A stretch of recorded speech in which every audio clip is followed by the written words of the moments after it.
नाशिक शहरात अनेक भागामध्ये बांधकाम व्यावसायिकडून ज्या ठिकाणी बांधकाम सुरू आहे त्या ठिकाणी खडी पोचवली जाते। मात्र ही खडी पोचवत असताना जे ट्रक ही संपूर्ण खडी रेती नेत असतात ते अशा पद्धतीनं रस्त्यावर सगळे सांडलेले असतात, पडलेले असतात, ज्यामुळे अनेक वेळा अपघात होतात।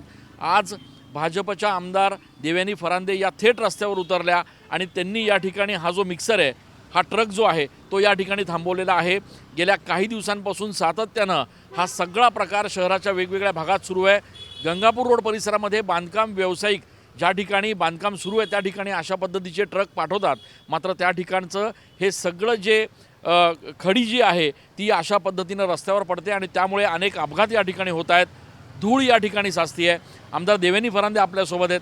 ताई, अनेक दिवसांपासून हा सगळा प्रकार सुरू आहे, आज आपल्याला रस्त्यावर उतरावं लागलंय, नेमका काय प्रकार चालू आहे? आज ह्या ठिकाणी आपण बघतायत की रेडीमिक्स कॉन्क्रीटच्या ज्या गाड्या आहेत त्या रस्त्यावरून जात असताना प्रचंड मोठ्या प्रमाणामध्ये ते कॉन्क्रीट रस्त्यावरती पाडत जातात।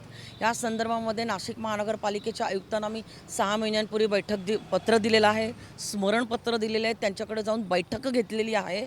परंतु आज देखील मी त्यांना फोन केला आणि सन्माननीय आयुक्त काही वेगळ्या कामांमध्ये व्यस्त असतील, परंतु त्यांनी सांगितलं की ही आमची जबाबदारी नाही आहे, हे तुम्ही RTO किंवा डेप्युटी कलेक्टरांशी बोला। परंतु RMC प्लांटचं कॉन्क्रीट जर रस्त्यावरती सांडत असेल, महानगरपालिकेचे रस्ते खराब होत आहेत आणि महापालिकेला सर्व प्रकारचे अधिकार आहे। कायद्याचं पुस्तक आयुक्तांनी वाचण्याची आवश्यकता आहे आणि मला असं वाटतं की सिंहस्थाची कामं करत असताना ह्या सगळ्या गोष्टींकडे जर दुर्लक्ष होत असेल तर अतिशय चुकीचं आहे। ह्याच्यामुळे लोकांना आज आपण बघत आहोत की नाशिक शहरामध्ये जे धुळीच्या त्रासामुळे फुफ्फुसाचे आजार खूप मोठ्या प्रमाणामध्ये वाढलेले आहेत। त्याच्यानंतर एअर पोल्युशन इंडेक्स जो नाशिकचा जो आहे हा वाढत चाललेला आहे आणि ह्या अशा कॉन्क्रीटच्या रस्त्यावरून 2 व्हीलर जात असताना मोठ्या प्रमाणामध्ये अपघात होत आहेत, गाड्या स्लिप होत आहेत आणि 2 व्हीलरवाल्या नागरिकांचं तर शोषिकतेला मी अगदी सलाम करते। ह्याचं कारण आहे की अशा धुळीच्या रस्त्यांवरती जात असताना त्यांना खूप त्रास होतो। याच्यामध्ये सगळ्यात महत्त्वाचं म्हणजे आता याला जबाबदार अथॉरिटी कोण पकडायची, कोणीही नेमकी कारवाई करायची असा प्रश्न आहे।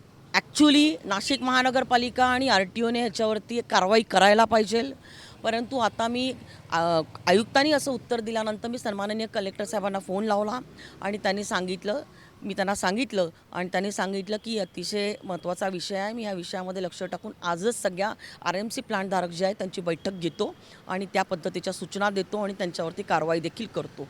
मुद्दा असा आहे की हा नुसता कारवाईचा विषय नाही आहे, हा नाशिककरांच्या मनाशी, भावनेशी, त्यांच्या आरोग्याशी खेळण्याचा हा विषय आहे आणि त्यामुळे सदर विषयाकडे गांभीर्याने महानगरपालिकेने बघण्याची गरज होती।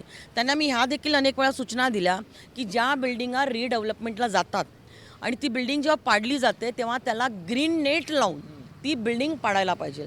नाशिक शहरामध्ये कुठलीच बिल्डिंग ग्रीन मॅट लावून पाडली जात नाही, त्याच्यामुळे शेजारच्या बिल्डिंगांना रस्त्यावरती खूप मोठ्या प्रमाणामध्ये धूळ होते आणि नाशिकच्या कुठल्याही रस्त्यावरून तुम्ही आज जा, प्रचंड धुळीचं साम्राज्य झालेलं आहे।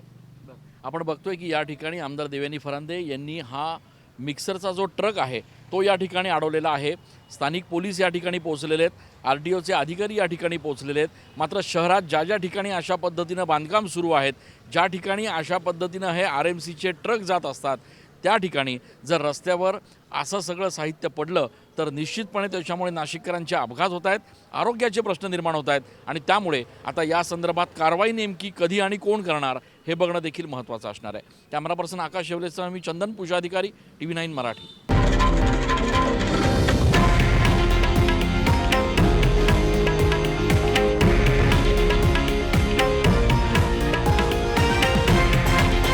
हे आहे देशातील नंबर 1 न्यूज नेटवर्क आणि आपण पाहत आहात TV9 मराठी, एकमेव।